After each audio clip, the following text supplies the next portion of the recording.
ರೇಣುಕಾಸ್ವಾಮಿ ಕೊಲೆ ಪ್ರಕರಣದಲ್ಲಿ ಜಾಮೀನು ಪಡೆದು ಸಂಕ್ರಾಂತಿ ಸಂಭ್ರಮದಲ್ಲಿರುವ ದರ್ಶನ್ಗೆ ಮುಂದಿನ ವಾರ ಸುಪ್ರೀಂ ಸಂಕಷ್ಟ ಫಿಕ್ಸ್ ಆಗಿದೆ. ದರ್ಶನ್ ಜಾಮೀನು ರದ್ದು ಕೋರಿ ಸಲ್ಲಿಕೆ ಆಗಿರುವ ಅರ್ಜಿ ಸುಪ್ರೀಂನಲ್ಲಿ ವಿಚಾರಣೆಗೆ ಬರೋದು ಬಹುತೇಕ ಫಿಕ್ಸ್ ಆಗಿದೆ. ಈ ಕುರಿತ ಒಂದು ರಿಪೋರ್ಟ್ ಇಲ್ಲಿದೆ ನೋಡಿ.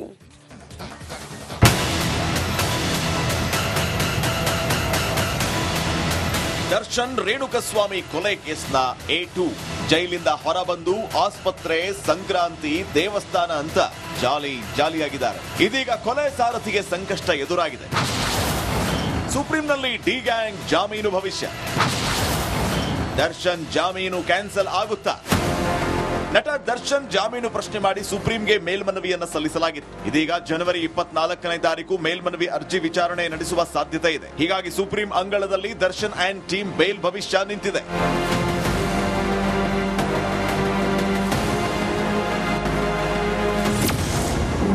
ದರ್ಶನ್ ಸ್ಟಾರ್ ನಟನಾಗಿದ್ದು ಸಾಕಷ್ಟು ಅಭಿಮಾನಿಗಳನ್ನ ಹೊಂದಿದ್ದಾರೆ. ಅವರು ಸಾಕ್ಷಿಗಳನ್ನ ತಿರುಚುವ ಸಾಧ್ಯತೆ. ಆರೋಪ ಪಟ್ಟಿಯಲ್ಲಿ 262 ಸಾಕ್ಷಿಗಳನ್ನ ಉಲ್ಲೇಖಿಸಿದ್ದು ವಿಚಾರಣೆ ವಿಳಂಬವಾಗುವುದರಿಂದ ಜಾಮೀನು ಮಂಜೂರು ಮಾಡಲಾಗಿದೆ ಅಂತ ಹೇಳಿದೆ. ಹೈಕೋರ್ಟ್ ನೀಡಿದ ಜಾಮೀನಲ್ಲಿ ಮೇಲ್ಮನವಿ ಅಗತ್ಯ ಇದೆ. ಆರೋಪಿಗಳು ರೇಣುಕಸ್ವಾಮಿಯನ್ನ ಚಿತ್ರದುರ್ಗದಿಂದ ಬಲವಂತವಾಗಿ ಕಾರಲ್ಲಿ ಬೆಂಗಳೂರಿಗೆ ಕರೆತಂದಿದ್ದಾರೆ. ಇದು ಐಪಿಸಿ ಸೆಕ್ಷನ್ 364ರ ಅಡಿ ಅಪರಾಧವಾಗಿದೆ. ಲಭ್ಯ ಸಾಕ್ಷಿಯ ದಾಖಲೆಗಳನ್ನ ಪರಿಗಣಿಸಿಲ್ಲ ಅನ್ನೋ ಆರೋಪ. 76 ಮತ್ತು 91ನೇ ಪ್ರತ್ಯಕ್ಷ ಸಾಕ್ಷಿಗಳು ಸಿಆರ್ಪಿಸಿ ಸೆಕ್ಷನ್ 164ರ ಅಡಿ ಆರೋಪಿಗಳು ರೇಣುಕಸ್ವಾಮಿಯ ಮೇಲೆ ಹಲ್ಲೆ ನಡೆಸಿದ್ರು. ಈ ಸಂಬಂಧ ಮ್ಯಾಜಿಸ್ಟ್ರೇಟ್ ಮುಂದೆ ಹೇಳಿಕೆ ನೀಡಿರುವುದನ್ನ ಪರಿಗಣಿಸಿಲ್ಲ ಅನ್ನೋ ಆರೋಪ. ಸಾಲು ಕಾರಣಗಳಿಂದ ಸುಪ್ರೀಂ ಅಂಗಳದಲ್ಲಿ ಜಟಾಪಟಿ ನಡೆಯಲಿದೆ. ಈ ಮೂಲಕ ದರ್ಶನ್ ಮತ್ತೆ ಜೈಲಿಗೆ ಹೋಗುವ ಸಾಧ್ಯತೆ ಇದೆ. Nagaraj, crime bureau, republic Kannada. Renukaswamy ಕೊಲೆ ಪ್ರಕರಣದಲ್ಲಿ ಜಾಮೀನು ಪಡೆದು ಸಂಕ್ರಾಂತಿ ಸಂಭ್ರಮದಲ್ಲಿರುವ ದರ್ಶನ್ಗೆ ಮುಂದಿನ ವಾರ ಸುಪ್ರೀಂ ಸಂಕಷ್ಟ ಫಿಕ್ಸ್ ಆಗಿದೆ.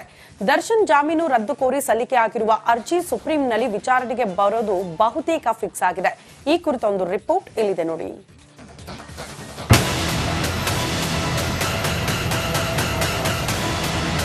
ದರ್ಶನ್ ರೇಣುಕಸ್ವಾಮಿ ಕೊಲೆ ಕೇಸ್ನ A2 ಜೈಲಿಂದ ಹೊರಬಂದು ಆಸ್ಪತ್ರೆ, ಸಂಕ್ರಾಂತಿ, ದೇವಸ್ಥಾನ ಅಂತ ಜಾಲಿಯಾಗಿದ್ದಾರೆ. ಇದೀಗ ಕೊಲೆ ಸಾರಥಿಗೆ ಸಂಕಷ್ಟ ಎದುರಾಗಿದೆ. ಸುಪ್ರೀಂನಲ್ಲಿ ಡಿ ಗ್ಯಾಂಗ್ ಜಾಮೀನು ಭವಿಷ್ಯ.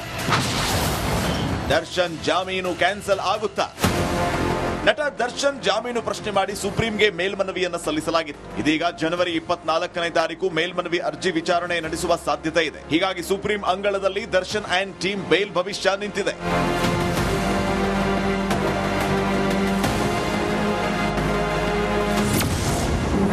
ದರ್ಶನ್ ಸ್ಟಾರ್ ನಟನಾಗಿದ್ದು ಸಾಕಷ್ಟು ಅಭಿಮಾನಿಗಳನ್ನ ಹೊಂದಿದ್ದಾರೆ. ಅವರು ಸಾಕ್ಷಿಗಳನ್ನ ತಿರುಚುವ ಸಾಧ್ಯತೆ. ಆರೋಪ ಪಟ್ಟಿಯಲ್ಲಿ 262 ಸಾಕ್ಷಿಗಳನ್ನ ಉಲ್ಲೇಖಿಸಿದ್ದು ವಿಚಾರಣೆ ವಿಳಂಬವಾಗುವುದರಿಂದ ಜಾಮೀನು ಮಂಜೂರು ಮಾಡಲಾಗಿದೆ ಅಂತ ಹೇಳಿದೆ. ಹೈಕೋರ್ಟ್ ನೀಡಿದ ಜಾಮೀನಲ್ಲಿ ಮೇಲ್ಮನವಿ ಅಗತ್ಯ ಇದೆ. ಆರೋಪಿಗಳು ರೇಣುಕಸ್ವಾಮಿಯನ್ನ ಚಿತ್ರದುರ್ಗದಿಂದ ಬಲವಂತವಾಗಿ ಕಾರಲ್ಲಿ ಬೆಂಗಳೂರಿಗೆ ಕರೆತಂದಿದ್ದಾರೆ. ಇದು ಐಪಿಸಿ ಸೆಕ್ಷನ್ 364ರ ಅಡಿ ಅಪರಾಧವಾಗಿದೆ. ಲಭ್ಯ ಸಾಕ್ಷಿಯ ದಾಖಲೆಗಳನ್ನ ಪರಿಗಣಿಸಿಲ್ಲ ಅನ್ನೋ ಆರೋಪ. 76 ಮತ್ತು 91ನೇ ಪ್ರತ್ಯಕ್ಷ ಸಾಕ್ಷಿಗಳು ಸಿಆರ್ಪಿಸಿ ಸೆಕ್ಷನ್ 164ರ ಅಡಿ ಆರೋಪಿಗಳು ರೇಣುಕಸ್ವಾಮಿಯ ಮೇಲೆ ಹಲ್ಲೆ ನಡೆಸಿದ್ರು. ಈ ಸಂಬಂಧ ಮ್ಯಾಜಿಸ್ಟ್ರೇಟ್ ಮುಂದೆ ಹೇಳಿಕೆ ನೀಡಿರುವುದನ್ನ ಪರಿಗಣಿಸಿಲ್ಲ ಅನ್ನೋ ಆರೋಪ. ಸಾಲು ಕಾರಣಗಳಿಂದ ಸುಪ್ರೀಂ ಅಂಗಳದಲ್ಲಿ ಜಟಾಪಟಿ ನಡೆಯಲಿದೆ. ಈ ಮೂಲಕ ದರ್ಶನ್ ಮತ್ತೆ ಜೈಲಿಗೆ ಹೋಗುವ ಸಾಧ್ಯತೆ ಇದೆ. Nagaraj, crime bureau, republic Kannada. Renukaswamy ಕೊಲೆ ಪ್ರಕರಣದಲ್ಲಿ ಜಾಮೀನು ಪಡೆದು ಸಂಕ್ರಾಂತಿ ಸಂಭ್ರಮದಲ್ಲಿರುವ ದರ್ಶನ್ಗೆ ಮುಂದಿನ ವಾರ ಸುಪ್ರೀಂ ಸಂಕಷ್ಟ ಫಿಕ್ಸ್ ಆಗಿದೆ. ದರ್ಶನ್ ಜಾಮೀನು ರದ್ದು ಕೋರಿ ಸಲ್ಲಿಕೆ ಆಗಿರುವ ಅರ್ಜಿ ಸುಪ್ರೀಂನಲ್ಲಿ ವಿಚಾರಣೆಗೆ ಬರೋದು ಬಹುತೇಕ ಫಿಕ್ಸ್ ಆಗಿದೆ. ಈ ಕುರಿತ ಒಂದು ರಿಪೋರ್ಟ್ ಇಲ್ಲಿದೆ ನೋಡಿ.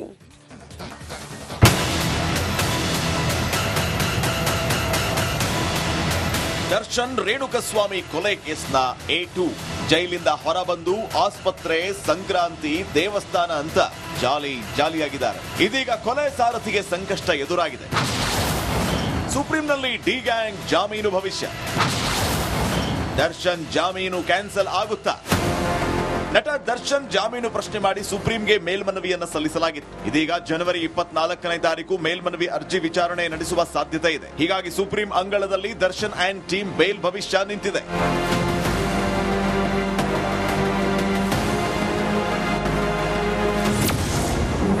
ದರ್ಶನ್ ಸ್ಟಾರ್ ನಟನಾಗಿದ್ದು ಸಾಕಷ್ಟು ಅಭಿಮಾನಿಗಳನ್ನ ಹೊಂದಿದ್ದಾರೆ.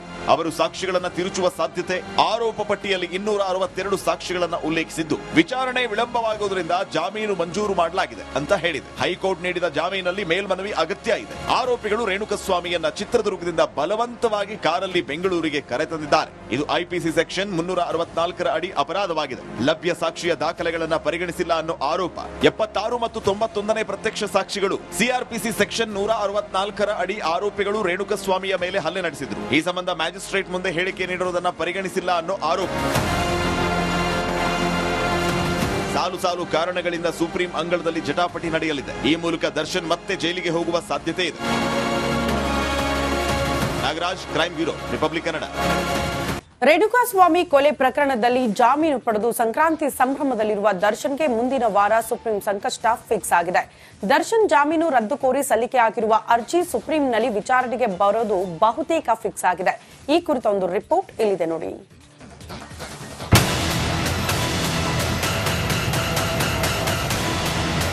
ದರ್ಶನ್ ರೇಣುಕಸ್ವಾಮಿ ಕೊಲೆ ಕೇಸ್ನ A2 ಜೈಲಿಂದ ಹೊರಬಂದು ಆಸ್ಪತ್ರೆ, ಸಂಕ್ರಾಂತಿ, ದೇವಸ್ಥಾನ ಅಂತ ಜಾಲಿಯಾಗಿದ್ದಾರೆ. ಇದೀಗ ಕೊಲೆ ಸಾರಥಿಗೆ ಸಂಕಷ್ಟ ಎದುರಾಗಿದೆ. ಸುಪ್ರೀಂನಲ್ಲಿ ಡಿ ಗ್ಯಾಂಗ್ ಜಾಮೀನು ಭವಿಷ್ಯ. ದರ್ಶನ್ ಜಾಮೀನು ಕ್ಯಾನ್ಸಲ್ ಆಗುತ್ತಾ? ನಟ ದರ್ಶನ್ ಜಾಮೀನು ಪ್ರಶ್ನೆ ಮಾಡಿ ಸುಪ್ರೀಂಗೆ ಮೇಲ್ಮನವಿಯನ್ನು ಸಲ್ಲಿಸಲಾಗಿತ್ತು. ಇದೀಗ ಜನವರಿ 24ನೇ ತಾರೀಕು ಮೇಲ್ಮನವಿ ಅರ್ಜಿ ವಿಚಾರಣೆ ನಡೆಸುವ ಸಾಧ್ಯತೆ ಇದೆ. ಹೀಗಾಗಿ ಸುಪ್ರೀಂ ಅಂಗಳದಲ್ಲಿ ದರ್ಶನ್ ಅಂಡ್ ಟೀಮ್ ಬೇಲ್ ಭವಿಷ್ಯ ನಿಂತಿದೆ.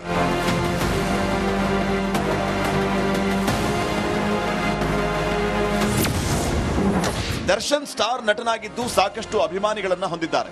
ಅವರು ಸಾಕ್ಷಿಗಳನ್ನ ತಿರುಚುವ ಸಾಧ್ಯತೆ, ಆರೋಪ ಪಟ್ಟಿಯಲ್ಲಿ 262 ಸಾಕ್ಷಿಗಳನ್ನ ಉಲ್ಲೇಖಿಸಿದ್ದು, ವಿಚಾರಣೆ ವಿಳಂಬವಾಗುವುದರಿಂದ ಜಾಮೀನು ಮಂಜೂರು ಮಾಡಲಾಗಿದೆ ಅಂತ ಹೇಳಿದೆ. ಹೈಕೋರ್ಟ್ ನೀಡಿದ ಜಾಮೀನಲ್ಲಿ ಮೇಲ್ಮನವಿ ಅಗತ್ಯ ಇದೆ. ಆರೋಪಿಗಳು ರೇಣುಕಸ್ವಾಮಿಯನ್ನ ಚಿತ್ರದುರ್ಗದಿಂದ ಬಲವಂತವಾಗಿ ಕಾರಲ್ಲಿ ಬೆಂಗಳೂರಿಗೆ ಕರೆತಂದಿದ್ದಾರೆ. ಇದು ಐಪಿಸಿ ಸೆಕ್ಷನ್ 364 ಅಡಿ ಅಪರಾಧವಾಗಿದೆ. ಲಭ್ಯ ಸಾಕ್ಷಿಯ ದಾಖಲೆಗಳನ್ನ ಪರಿಗಣಿಸಿಲ್ಲ ಅನ್ನೋ ಆರೋಪ.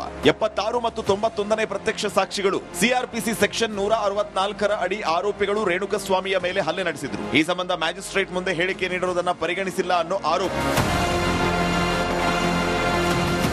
ಸಾಲು ಕಾರಣಗಳಿಂದ ಸುಪ್ರೀಂ ಅಂಗಳದಲ್ಲಿ ಜಟಾಪಟಿ ನಡೆಯಲಿದೆ. ಈ ಮೂಲಕ ದರ್ಶನ್ ಮತ್ತೆ ಜೈಲಿಗೆ ಹೋಗುವ ಸಾಧ್ಯತೆ ಇದೆ.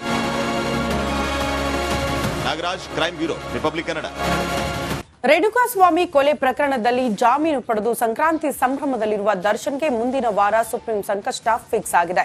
ದರ್ಶನ್ ಜಾಮೀನು ರದ್ದು ಕೋರಿ ಸಲ್ಲಿಕೆಯಾಗಿರುವ ಅರ್ಜಿ ಸುಪ್ರೀಂನಲ್ಲಿ ವಿಚಾರಣೆಗೆ ಬರೋದು ಬಹುತೇಕ ಫಿಕ್ಸ್ ಆಗಿದೆ. ಈ ಕುರಿತ ಒಂದು ರಿಪೋರ್ಟ್ ಇಲ್ಲಿದೆ ನೋಡಿ.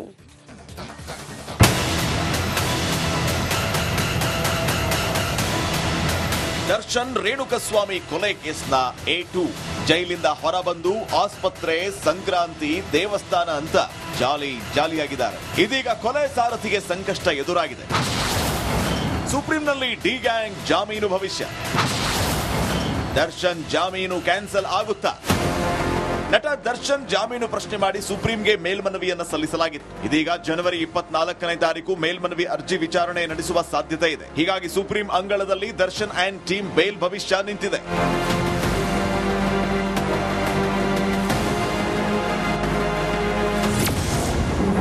ದರ್ಶನ್ ಸ್ಟಾರ್ ನಟನಾಗಿದ್ದು ಸಾಕಷ್ಟು ಅಭಿಮಾನಿಗಳನ್ನ ಹೊಂದಿದ್ದಾರೆ.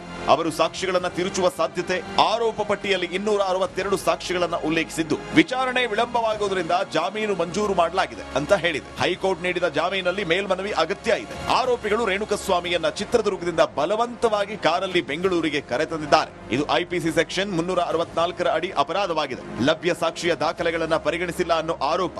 76 ಮತ್ತು 91ನೇ ಪ್ರತ್ಯಕ್ಷ ಸಾಕ್ಷಿಗಳು ಸಿಆರ್ಪಿಸಿ ಸೆಕ್ಷನ್ 164 ಅಡಿ ಆರೋಪಿಗಳು ರೇಣುಕಸ್ವಾಮಿಯ ಮೇಲೆ ಹಲ್ಲೆ ನಡೆಸಿದ್ರು. ಈ ಸಂಬಂಧ ಮ್ಯಾಜಿಸ್ಟ್ರೇಟ್ ಮುಂದೆ ಹೇಳಿಕೆ ನೀಡಿರುವುದನ್ನು ಪರಿಗಣಿಸಿಲ್ಲ ಅನ್ನೋ ಆರೋಪ.